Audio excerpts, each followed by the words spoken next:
Hello everyone, welcome back to Upside Down Data. In this video, we're going to take a look at Polkadot. We'll look at the price action on DOT, and we'll also briefly discuss some recent developments in the DOT ecosystem more generally. So if you guys like the content, subscribe to the channel, give the video a like, and follow us on Twitter for updates about our risk indicators and more. We've got the 4-hour price chart up here for Polkadot, and as you can see, there's a little bit of a pullback underway.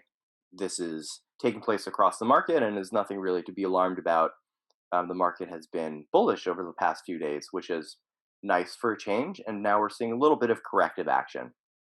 DOT is one of the most impressive runners of the last few days, as you can see, since July 27th. A little bit under a week ago, DOT put in a pretty impressive move. If we take a measured move from the bottom here on July 26th and run it all the way up to the top of the wick here, we see a 42% move. If we'd prefer to look at the 4-hour candles, we've still got a 39% move, and even now, after this pullback has progressed a bit, the price of DOT is still sitting a nice 28.6% up from its local low back on July 26th. So some nice price action. And again, as after experiencing this severe drawdown where it just felt like down only for months upon end, it's nice to have a little bit of relief. Whether this will turn into a more extended rally to the upside or whether this is a bear market relief rally remains to be seen. It's a little bit too early to say. And of course, that will depend on not just technical factors, but probably primarily fundamental factors that are, that really come from the United States Federal Reserve and how that affects people's attitudes toward taking on risk in general. So we will wait and see how markets progress over the next few weeks in general. But regardless, it's nice to see a little bit of relief, and it's nice to see crypto building a base here at these lower levels. So DOT has finally pumped a bit, and for DOT holders, that's nice to see. We talk about DOT fairly often on this channel. We've been bullish about DOT for a long time. We are continuing to do research on DOT's fundamentals, its tokenomics, its prospects for the future. And we're pretty optimistic about it and plan to put out some more detailed content about our projections about DOT and the DOT ecosystem in the coming months. But for now, let's just take a more price action oriented look at how DOT is doing. So we've got this pullback here, and price peaked just above $9 and is now pulling back into the lower $8 range, as I mentioned, alongside Bitcoin, which is now pulling back in the low 23K region and might have a little bit further down to go. The reason that I put this yellow box up here is because this is a region of interest. If you were looking for an entry into DOT, this would be an area to target. This is a critical level that served both as resistance on the way down here a few weeks ago, and price consolidated here a bit before finding support above this level and blasting off from about 750 to the $9 region. This level is also confluent with some other indicators. One really important one that I'll show you in more detail in a minute or two comes from our market direction classifier, which is a trend indicator which identifies critical levels on the price chart based on the price action. It uses an algorithm to determine those critical levels and tracks the price as those critical levels change, as price action continues. We follow and see whether the price action is above or below whatever the critical level is at that particular moment in time. The MDC right now is pointing to $7.37 as an important level to watch. That's a critical level for determining the direction of the market. So as long as the price is moving around above 737, the market direction classifier would consider that bullish. And if it loses that level, the market direction classifier would consider that to be bearish. And so as we see the price pulling back here over the past little bit less than a day, and looks like it will likely continue to do so for the next little bit, that would be a sensible place to be looking for an entry. This region over here, let's say from about 770 down to about 740. You could, not financial advice, but if you were looking for an entry on Polkadot with a long term perspective in mind, you could be looking to layer in entries in that region. While, of course, keeping some powder dry, meaning don't, uh, it's often good practice not to throw it all into the market at once, because if we lose that level and the price drops down to below $7 or potentially even lower than that, you'd want to have some reserve that you could deploy at those lower levels. But regardless, this $7.37 level and this region above it is useful to watch. So keep an eye on that and let's see how the price reacts to those levels. We can see on the RSI on the 4-hour chart that this pullback is really not especially surprising. This is short term, so again, this doesn't necessarily mean much about well into the future, but over the next couple of days, it's not shocking to see this pullback given this bearish divergence that we saw emerge on the chart over the past few days. We had a higher high on the price chart, which took the price up to about $9.20, but the RSI at that point made a lower high.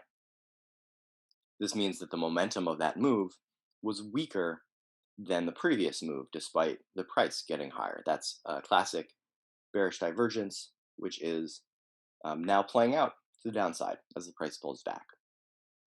So we can take a look at the market direction classifier here, since I just mentioned it. This is the price chart of Polkadot, color coded by market direction. And so, as I mentioned, what what the price chart is, what the market direction classifier is doing here is uh, denoting whether the price is above or below a critical level. That critical level is marked in yellow. So we can see that right now we are still well above this critical level, which is, as I mentioned, is at about $7.37. Um, and if we return back below that level, which will continue to change as price action continues to play out, then the market direction classifier would flip red again. So this is a useful thing to use in trading because it can alert you to triggers. When the market flips bullish, you can get in, but it also gives you a clear trigger for getting out of the market if you're trying to manage your risk rather than waiting for much more downside to play out. So, when we're in the region of this critical level, you can be very kind of nimble on your feet. You can make quick decisions using the market direction classifier about getting in versus getting out of the market. So we like to use the market direction classifier in conjunction with some other indicators. You might be familiar, for example, with our upside downside potential indicator if you've watched previous videos on the channel. The UDPI is a risk indicator, and uh, this tells you something completely different from the market direction classifier, but can be useful in kind of rounding out the picture. The upside downside potential indicator is a risk indicator. It tells you how much upside potential is realistic at any given point for a particular asset's price action, and how much downside potential is realistic as well. And so what we're looking at here is the UDPI for Polkadot. These are daily price points color coded by risk throughout the price history of Polkadot. So when we see red values, that indicates that risk is high, and we see those near market cycle tops. And at that point, that indicates that much of the realistic upside potential has been realized and that there's much more downside potential that's realistic at those points. Conversely, when we see green, especially dark green, that indicates the opposite, that much of the realistic downside potential has been realized, and that at that moment in time, upside potential is more realistic. Or to put it more precisely, there is more realistic upside potential in terms of quantity than downside potential. That's the state of affairs right now. Obviously, we are in the green zone. No longer, though, in the deepest green zone, where we did spend some time recently before this 40 or so percent rally. We can look at this same information in a different way to get a more precise read on where exactly the UDPI stands right now. So the yellow line here is the price chart, and the white line is the upside downside potential indicator value. And you know, Polkadot uh, spent a good amount of time, actually a couple of months here, kind of bottoming out in this minus zero point 0.5 region, meaning that the price was just about as oversold as it has ever been. And never in the history of Polkadot has there been more upside potential that the model considers to be realistic. And now that we've seen this bounce, the UDPI has begun to recover a little bit back toward its equilibrium. So it bounced from -5 and has now overtaken -4 and is moving up. And right now it's sitting at about minus 3.7. So this is still a very attractive risk to reward proposition from a long term perspective. When I say long term, I mean at a minimum, this is meant to be interpreted on time frame of months, if not longer. So this is not an indicator that can be used for quick profits, but rather as part of a long term strategy of accumulation or distribution.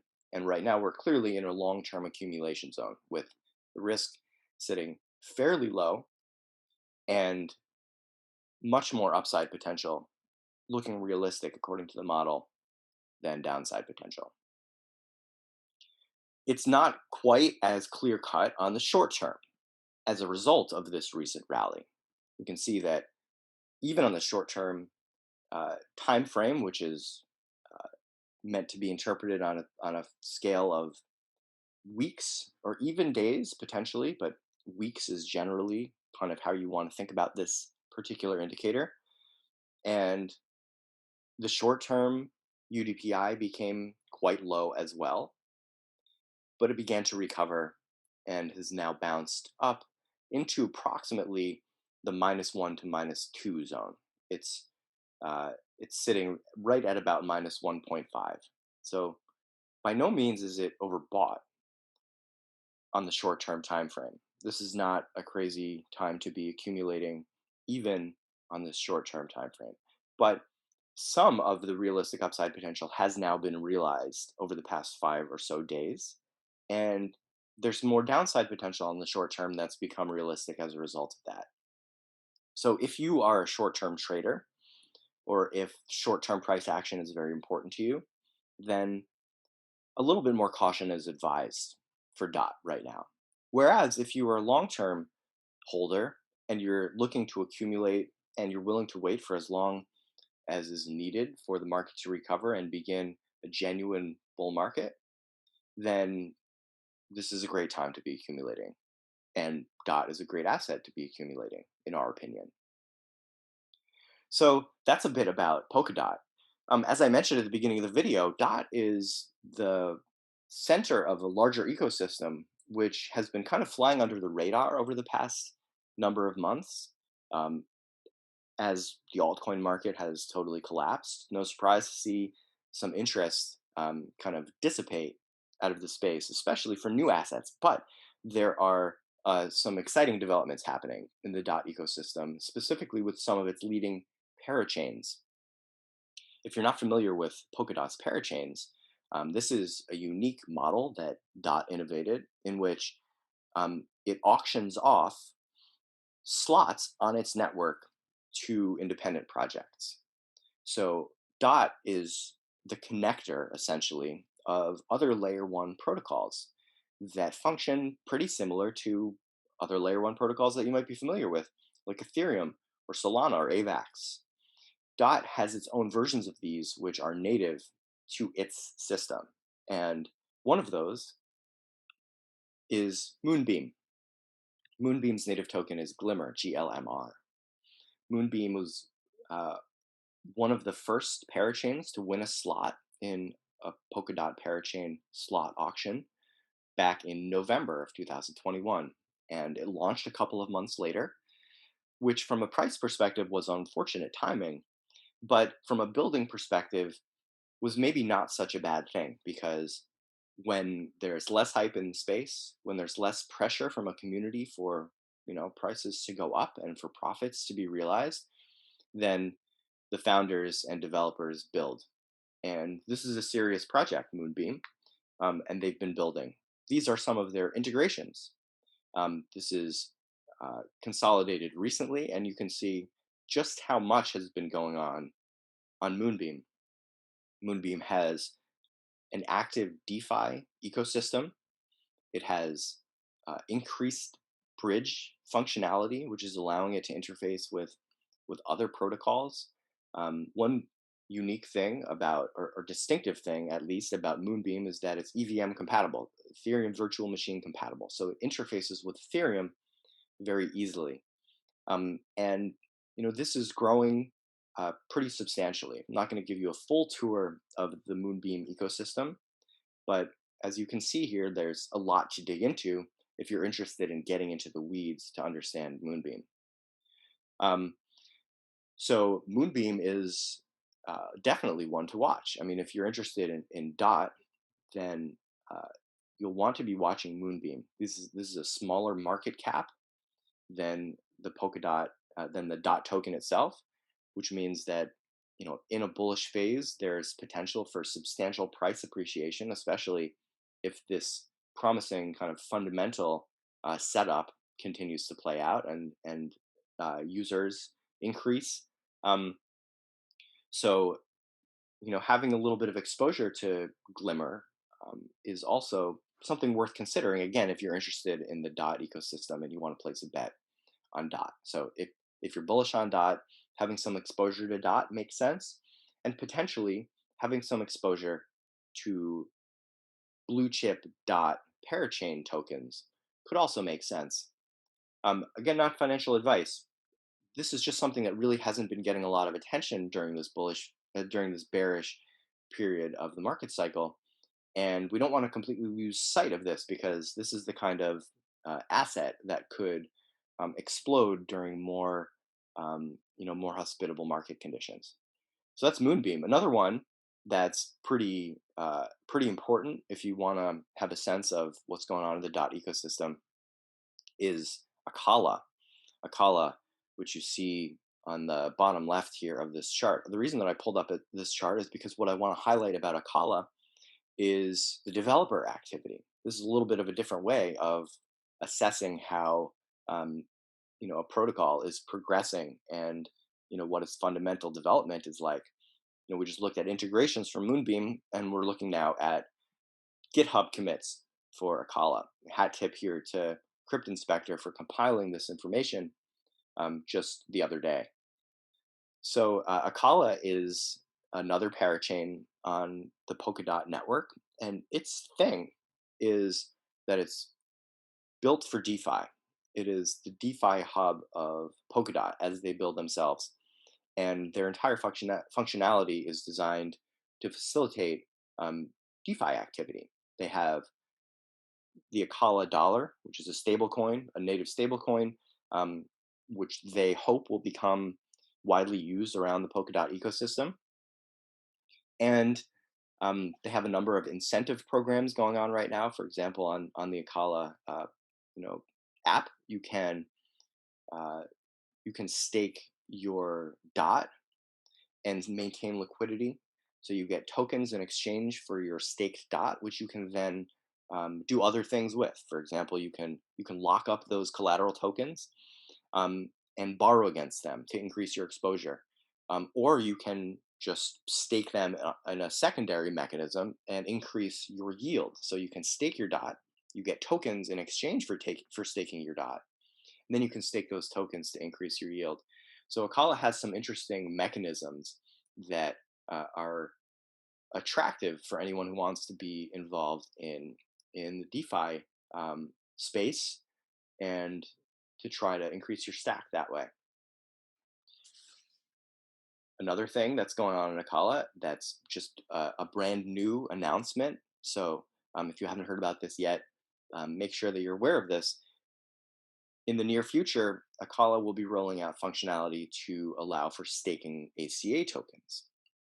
This has not been possible yet, and so ACA hasn't realized its full potential. Um, but this should help catalyze it. This is going to be a new source of demand for ACA tokens, um, and This is another reason to get involved on the Akala protocol if you are interested in doing that. So, um, here are some of the details. You can investigate this further if this is something that might interest you. The main thing that I want to convey, though, is that Dot is one to watch, and the Dot ecosystem as a whole is one to watch. And that includes Moonbeam and Akala, and it also extends to some of their other parachains. Astar, for example, has some appealing features and may very well have a bright future ahead of it. It's another one of the leading parachains on Polkadot. Latentry, Efinity, there are some other names here that are worth being aware of. So, I'd encourage you to dig into this um, if you're planning for the bull market and trying to set yourself up. Now's the time to be doing this kind of research, putting together your lists, putting together your plan for accumulation. Um, so there's some thoughts about Polkadot, Akala, Moonbeam, and other parachains on the Dot network. Hope you guys found this useful. Thanks for watching.